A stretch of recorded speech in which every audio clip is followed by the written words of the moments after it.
Ya, sabar. Bismillahirrahmanirrahim. Assalamualaikum warahmatullahi wabarakatuh. Di sini kami akan mempresentasikan tugas kelompok komunikasi efektif dengan tema itu sendiri adalah pengantar komunikasi. Sebelumnya di sini saya akan memperkenalkan anggota kelompok yaitu terdiri dari saya sebagai ketua kelompok Muhammad Rayhan Riyadi. Selanjutnya ada Dava Bagus Radityo, Muhammad Nur Fadilah, Wahyu Akhir Ramadan, Salma Rihadatul Aisi, Muhammad Al Fajri, dan Muhammad Maulana. Selanjutnya akan dijelaskan oleh teman saya, Salma. Silakan Salma. Ya, terima kasih sebelumnya kepada moderator karena telah memberikan saya kesempatan. Baik, di sini saya akan menjelaskan mengapa belajar komunikasi. Yang pertama, ilmu komunikasi selalu ada kaitannya dengan media. Yang kedua, ilmu komunikasi akan memberikan kita wawasan luas tentang bagaimana cara berkomunikasi dengan baik dan benar sehingga pesan yang kita sampaikan dapat diterima dengan baik. Yang ketiga, banyak ilmu yang berakar dari ilmu komunikasi. Jika seseorang bercita-cita untuk masuk ke media seperti televisi, radio, koran, keahlian dalam berkomunikasi akan sangat dibutuhkan untuk terjun ke media massa. Oke, slide selanjutnya. Pentingnya komunikasi.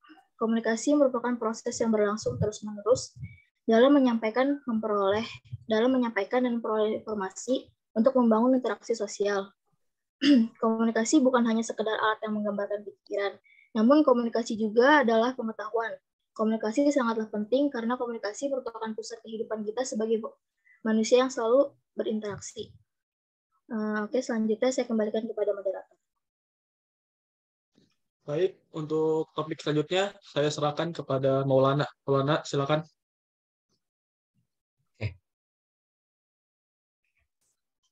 Komunikasi menurut para ahli,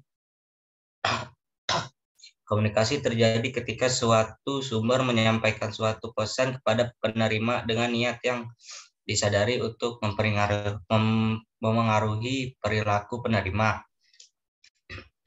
Proses memasukkan sesuatu ke dalam percakapan dan memberikan penyampaian atau bertukar gagasan, pengetahuan, atau informasi baik secara lisan, tulisan, ataupun melalui tanda-tanda. Next. Proses komunikasi. Komunikasi adalah proses penyampaian pikiran atau perasaan oleh seseorang kepada orang lain dengan menggunakan lambang-lambang yang bermakna bagi kedua pihak dalam situasi yang tertentu. Komunikasi menggunakan media tertentu untuk merubah sikap atau tingkah laku seorang atau sejumlah orang sehingga ada efek tertentu yang diharapkan. Oke, selanjutnya saya kembalikan ke moderator. Baik, untuk topik selanjutnya saya serahkan kepada Wahyu Akhir Ramadan. Wahyu Akhir Ramadan, saya persilakan. Berikutnya cara berkomunikasi. Komunikasi yang baik merupakan kunci dari kesuksesan dalam menjalani karir. Berikut kami buatkan beberapa cara berkomunikasi dengan baik. Yang pertama, perhatikan tutur kata, berkomunikasi yang baik, menggunakan bahasa yang baik. Yang kedua, mendengarkan dengan baik. Yang ketiga, bersikap terbuka. Dan yang keempat, berbicara dengan penuh motivasi. Next. 3V dalam komunikasi atau komunikasi langsung atau tatap muka. Yang pertama yaitu vokal. Vokal merupakan cara kita berbicara dengan menggunakan intonasi suara rendah, datar, sedang, dan tinggi. Yang kedua visual. Visual merupakan bahasa tubuh yang ditampilkan ketika kita berbicara berupa ekspresi dan gerakan tubuh. Dan yang terakhir yaitu verbal, merupakan pesan yang disampaikan melalui kata-kata yang diucapkan oleh komunikator secara lisan. Saya kembalikan ke moderator. Baik, untuk topik selanjutnya saya serahkan kepada Muhammad Al Fajri. Muhammad Al Fajri, silakan.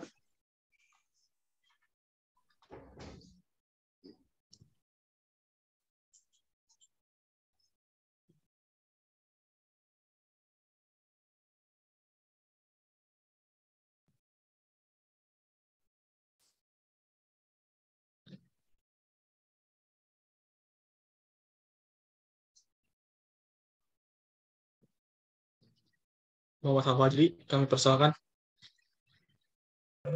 Oke, terima kasih sebelumnya. Saya maaf ya karena jaringan tadi. Oke, selanjutnya ada keterampilan komunikasi. Keterampilan komunikasi ini ada beberapa poin yang kita bisa ambil. Yang pertama itu dapat berkomunikasi dengan berbagai pihak.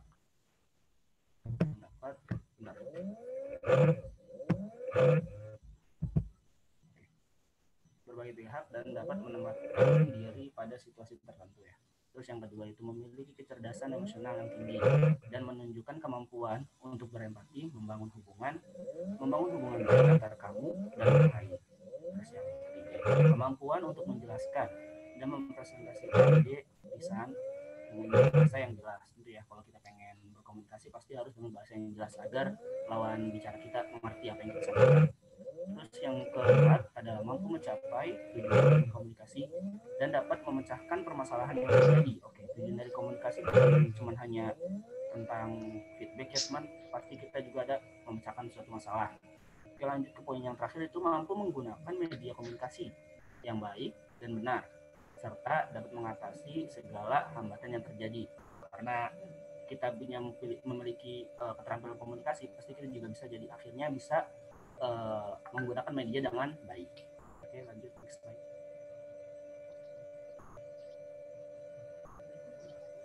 Baik, selanjutnya saya akan serahkan kepada Dava Bagus Tradityo. Silakan Dava. Baik, selanjutnya tujuan komunikasi. Tujuan komunikasi dibagi menjadi 4 bagian, yaitu 1. Perubahan pendapat, perubahan sikap, perubahan perilaku, dan terakhir perubahan sosial. Next. Bentuk komunikasi. Bentuk komunikasi menjadi 5 bagian, yaitu komunikasi massa, komunikasi organisasi, komunikasi kelompok, komunikasi intrapersonal, dan terakhir komunikasi intrapersonal.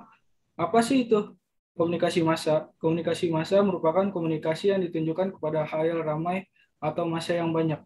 Selanjutnya, komunikasi organisasi merupakan bentuk pertukaran pesan antara unit-unit komunikasi yang berada di dalam suatu organisasi. Komunikasi kelompok adalah komunikasi yang dilakukan oleh beberapa orang dengan jumlah minimal 3 orang atau lebih. Komunikasi interpersonal adalah komunikasi yang terjadi antara 2 orang atau lebih yang biasanya tidak teratur secara formal. Dan yang terakhir adalah komunikasi intrapersonal adalah penggunaan bahasa atau pikiran yang terjadi di dalam diri komunikator sendiri antara diri sendiri dengan suatu subjek yang tidak tampak. Selanjutnya, saya moderator. Baik, untuk topik selanjutnya saya serahkan kepada Muhammad Nurfadilah. Muhammad Nurfadilah, kami persilakan. Oke, di sini saya akan menjelaskan cara berkomunikasi. Dalam itu ada cara pesan dan bentuk pesan. Nah, di dalam cara pesan terdapat dilihat memiliki bentuk pesan seperti penglihatan, tampilan wajah, gerakan bagian tubuh, dan lain-lain. Cara pesan disentuh di sini adalah tentang rabaan, getaran, irisan, dan lain-lainnya. Contohnya seperti bersalaman saat bertemu oleh lawan komunikasi kita.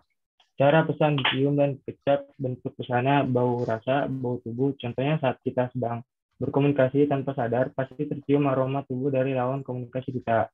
Lalu, cara pesan didengar, bentuk pesannya seperti suara kecil, getaran, tusukan, dan lain-lain. Contohnya, saat kita sedang berkomunikasi, kita juga harus mendengarkan orang yang sedang mengirim pesan komunikasi ke kita.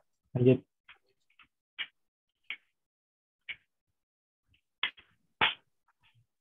Komunikasi dan perubahan perilaku manusia. Nah, di sini ada proses berpikir heuristik dan proses berpikir sistematik.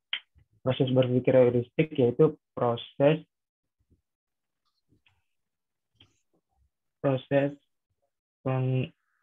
pengembalian kesimpulan atau keputusan secara cepat berdasarkan data yang tidak lengkap, sehingga terkadang bisa datang masalah karena terlalu cepat.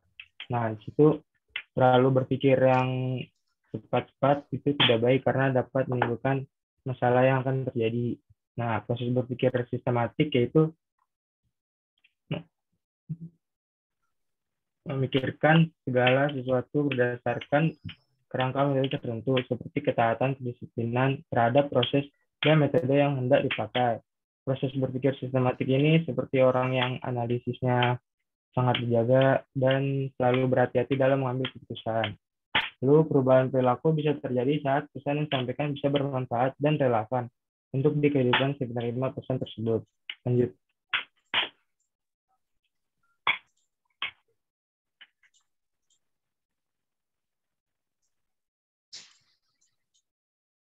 Baik, untuk topik selanjutnya saya kasih lagi kepada Muhammad Al-Fajri. Silakan. Oke, terima kasih moderator. Selanjutnya ada gangguan komunikasi. Ada beberapa gangguan komunikasi. Ada 2 faktor. Yang pertama ada faktor internal, terus yang kedua ada faktor eksternal. Nah, yang faktor internal itu apa aja? Yang pertama, cara berpikir. Karena dari diri kita sendiri ya.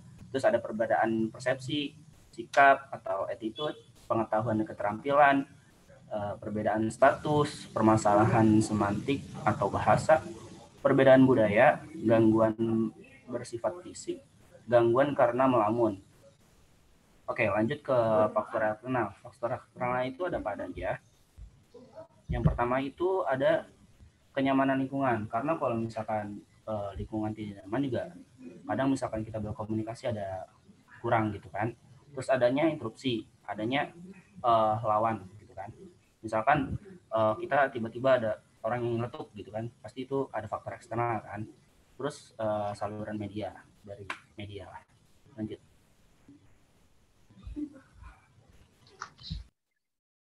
Baik, demikianlah presentasi dari kami. Semoga bisa bermanfaat. Mohon maaf dari kami kalau misal ada tutur kata yang kurang mengenakan.